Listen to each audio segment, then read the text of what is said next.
Welcome back to From the South. To discuss the presidential elections underway in Chile this Sunday, we now welcome Venezuelan political analyst Dozthor Zurlent. Dozthor, thank you so much for joining us again today. Hi, it is a real honor for me to be here and to be able to share my views with the TeleSUR audience. Thank you very much for having me. Dozthor, Chileans are faced with a choice between two very different candidates for president this Sunday. What can you tell us about each of them and the platforms that they represent? I tend to disagree a little bit about what's going on in Chile. I don't think it is an election between Gabriel Boric and José Antonio Cast. I think it is Gabriel Boric and the hopes for change of the Chilean people against a full, complete apparatus, a propaganda, a financial and political apparatus that has as a face, a visible face, Mr. Cast.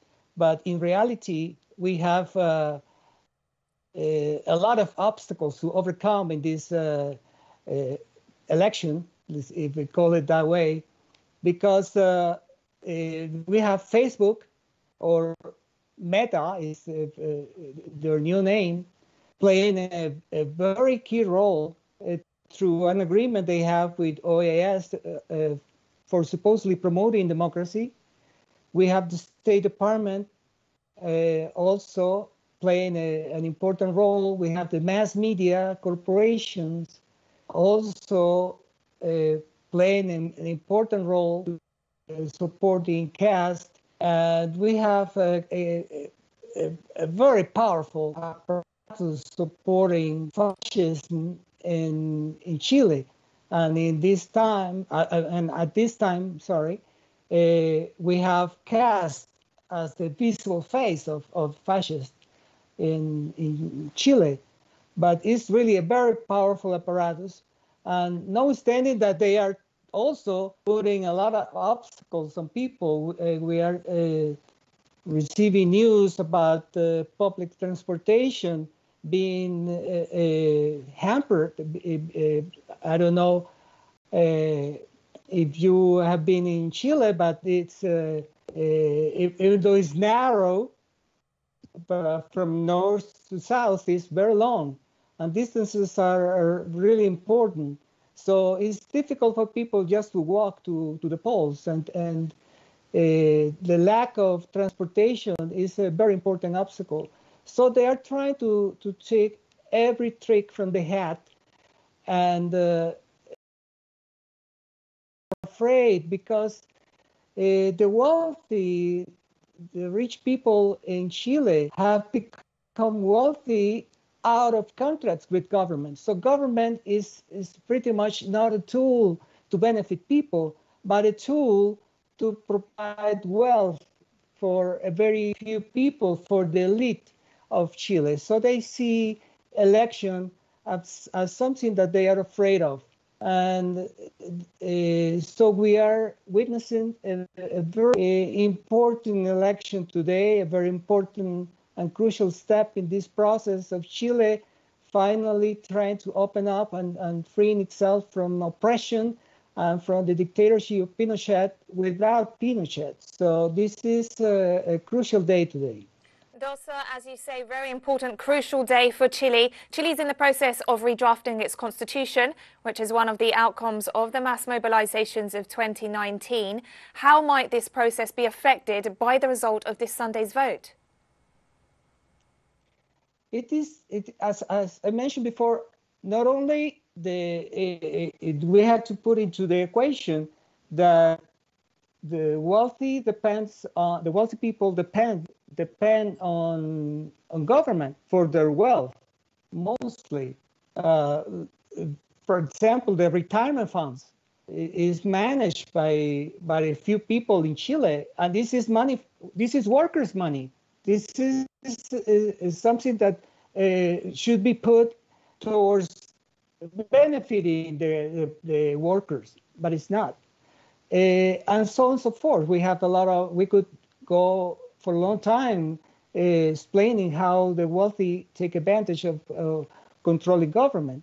But I would like to mention the other side, which is also very crucial and important, is that this process, this election, is pretty much a maneuver from the right and to try to quiet and to try to put an end to people's rebellion and to people's getting tired of so many obstacles in their daily lives, and people trying since 2019 to overcome the oppression and the lack of opportunities in Chile.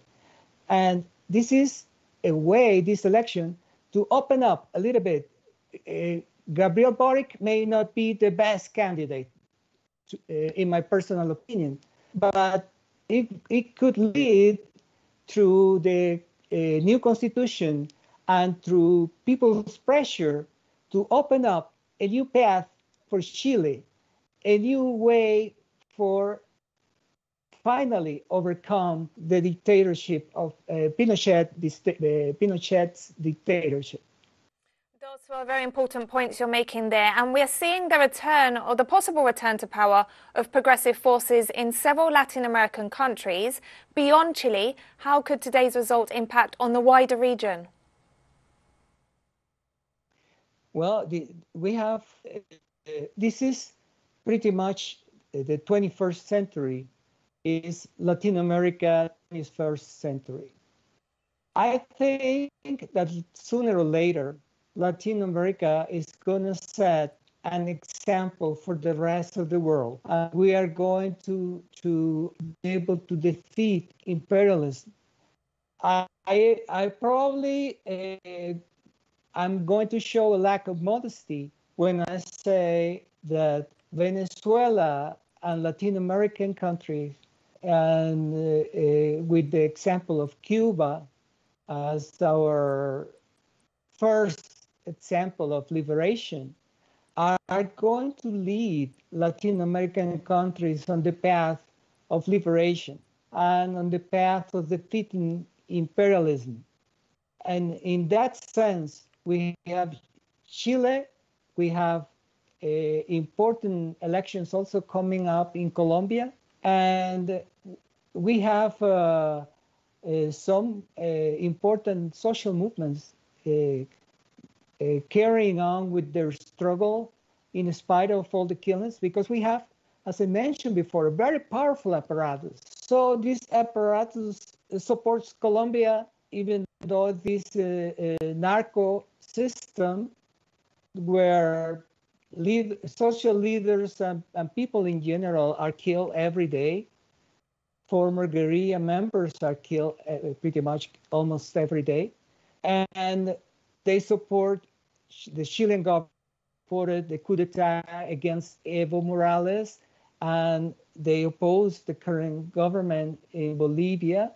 And we have Bolsonaro in Brazil, who is going to pretty much say goodbye pretty soon, because Lula is going to win the upcoming election, no doubt about it. And so we have a process where Latin American countries are pretty much setting an example for the world about struggle. It hasn't been easy. It's not going to be easy, but we have been setting examples for the rest of the world about how struggle and persistence can lead to people's liberation.